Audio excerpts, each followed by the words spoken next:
The Shepherd of Myddvai from Celtic Fairy Tales, public domain reading.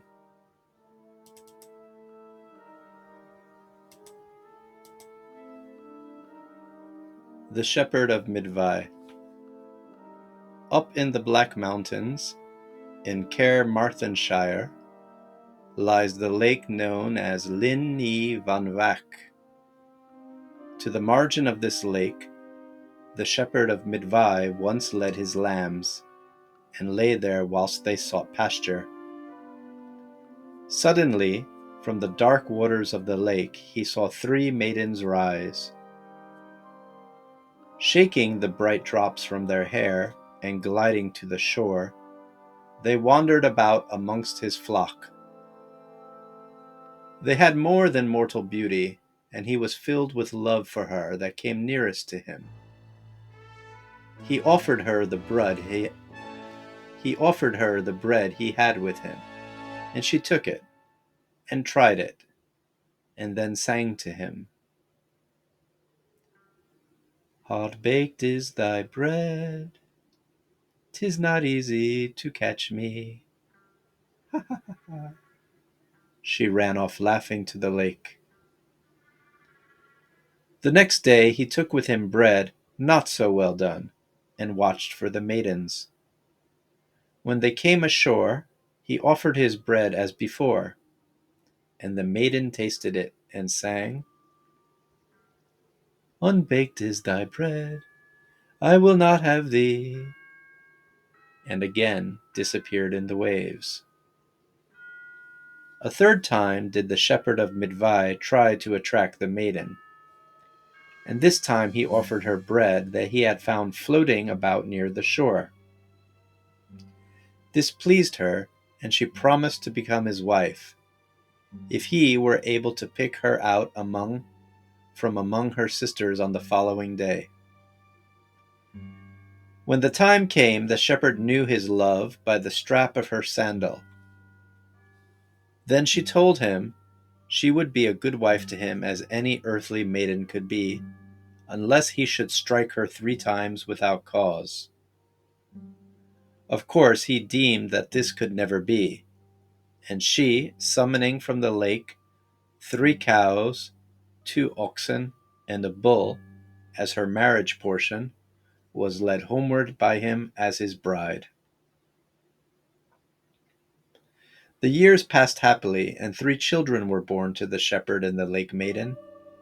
But one day here were going to a christening, and she said to her husband it was far to walk, so he told her to go for the horses. I will, said she, if you bring me my gloves which I've left in the house. But when he came back with the gloves, he found she had not gone for the horses. So he tapped her lightly on the shoulder with the gloves and said, Go, go! That is one, said she.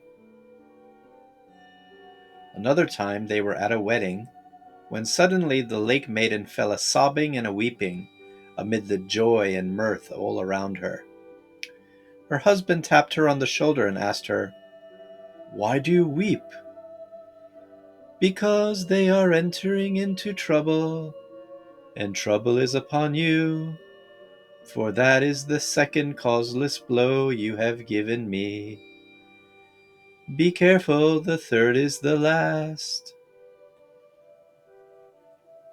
The husband was careful never to strike her again, but one day at a funeral she suddenly burst out into fits of laughter. Her husband forgot and touched her rather roughly on the shoulder, saying, Is this a time for laughter?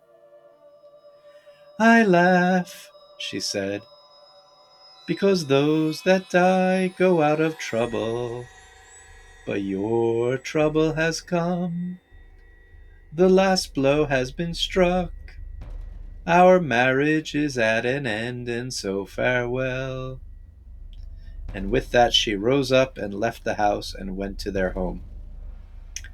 Then she, looking round upon her home, called to the cattle she had brought with her, brindle cow, white speckled, spotted cow, bold freckled, old white face and grey geringer, and the white bull from the king's coast, grey ox and black calf, all follow me home. Now the black calf had just been slaughtered and was hanging on the hook. But it got off the hook alive and well followed her. And the oxen, though they were ploughing, trailed the plough with them as did her bidding. So she fled to the lake again, the cattle following her, and with them plunged into the dark waters.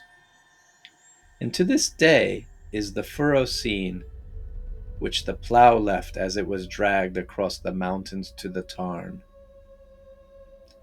Only once did she come again, when her sons were grown to manhood, and then she gave them gifts of healing, by which they won the name of Myddvai, the physicians of Myddvai. Thank you for listening to this reading. Please subscribe to this channel and share it. Thank you.